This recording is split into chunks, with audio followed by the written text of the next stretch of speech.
Content was, if I'm reading here, the day 1 and day 2, the session 1 on traditional project management, where basically we have discussed the 42 processes from the PM book, from PMI, as a standard to introduce project management.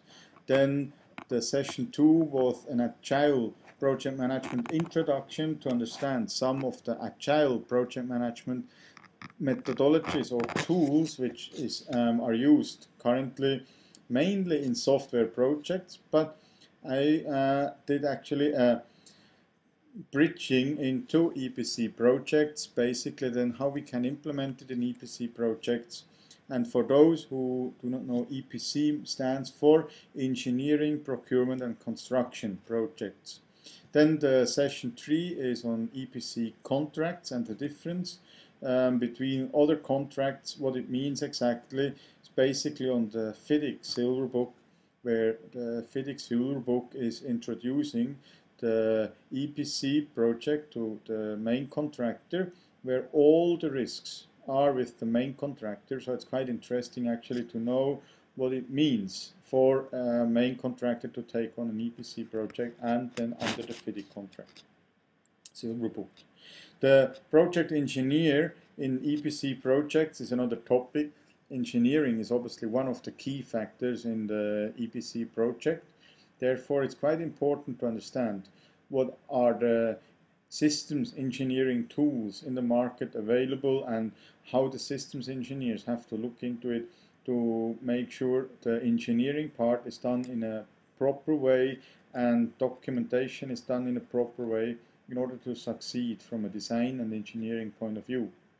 The second day then was to look into the EPC claim management. What is the EPC claim all about? What is possible to claim and the documentation to it.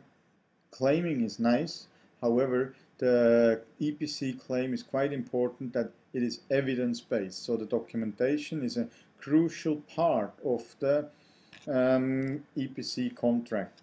Then EPC risk planning.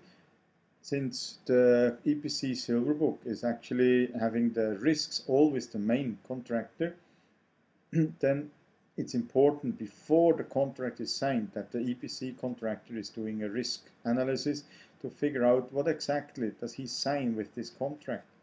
Knowledge about the project from the very beginning to the completion of the project, including defect liability period, and all involved documentation and supplies, deliverables is very important, and all the risks with it in order to have maybe a risk budget in the contract sum, lump sum. And the conclusion shows that people got quite a good insight. EPC project is not just something you can start because it's nice to have an EPC project. You really need to be ready for it.